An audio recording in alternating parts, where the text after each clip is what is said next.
So today's review is of the Beyerdynamic DT 880, the 600 ohm version.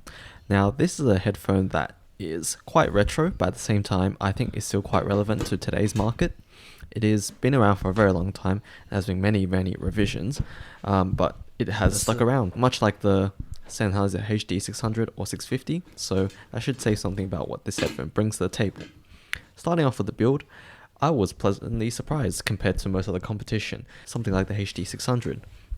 However, picking this up, I was pleasantly surprised by the metal hinges as well as the metal backplate and the headband, which was replaceable and also quite comfortable as well. The pads themselves were of a velour material, which is quite comfortable. However, I will say that I prefer more of an oval shape. The headphones, again, just feel very solid and very comfortable and light to wear over time. The one downside though is that it does not have a detachable cable, which makes it hard to run balanced or use aftermarket cables, and balance might be a really good thing for this headphone given how hard it is to drive due to its high impedance. Now with the sound, starting off with the bass, this headphone is on the leaner side. Now it is not quite as lean as a HD600, which rolls off earlier than the DT880. It extends quite well for a dynamic driver actually. However, it is nowhere near the level of a Focal or any sort of planar magnetic drivers, so the bass is adequate but still on a leaner side of neutral. Moving on to mid-range, this is one of the surprising areas for me because with Beyerdynamic, people talk about the bass or the treble, but the mid-range on this headphone is quite beautiful. It's quite neutral, and unlike the bass and treble, which you could say is colored in a way, the mid-range on this headphone is quite uncolored. Even something like the HD 600 or 650, I'd say the mid-range is actually a little bit emphasized, and on this headphone, I don't get that feeling at all. The mid-range just comes through without any coloration, so that is quite good to see. The treble itself, I'd say, is most contentious area of this headphone. Now, other revisions of the 880, such as the 250 ohm version, seem to have a lot of problems with treble peaks. And I'm glad to report that the 600 ohm version actually doesn't have these sort of problems. The treble, while it is bright, doesn't seem sibilant.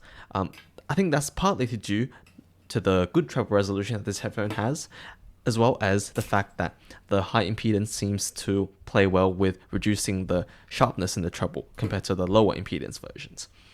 I'm not sure what the exact science behind that is, but it seems to work, and I found myself liking this headphone even if it was a little brighter than what I prefer. So overall, a slightly bright tonality, but nothing too drastic like other Beyerdynamics. Moving on to the detail retrieval of this headphone, I'd say that overall, the detail on this headphone is quite good for its price. The mid-range detail is not on the level of HD 600 or 650, but it is better than something like the AKGs, like the Q701. And I'd say that compared to Hypherman's, compared to the 400i, I'd still take the 400i mid-range, but just marginally.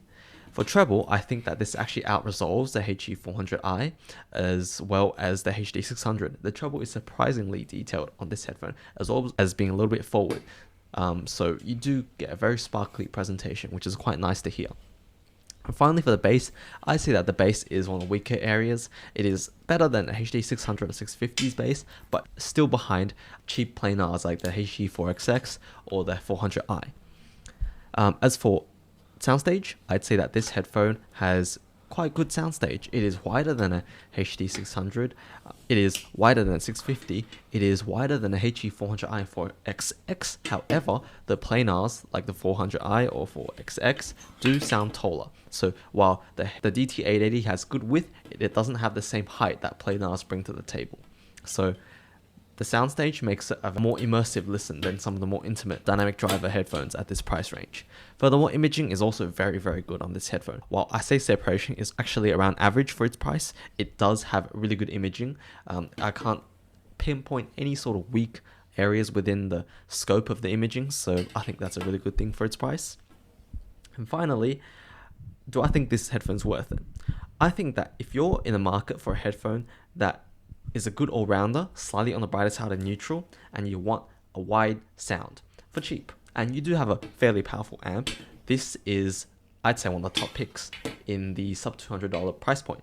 The HD 600 and 650, I'd say some people might not enjoy those because they're too intimate and they're very mid-forward, and some people might not like that.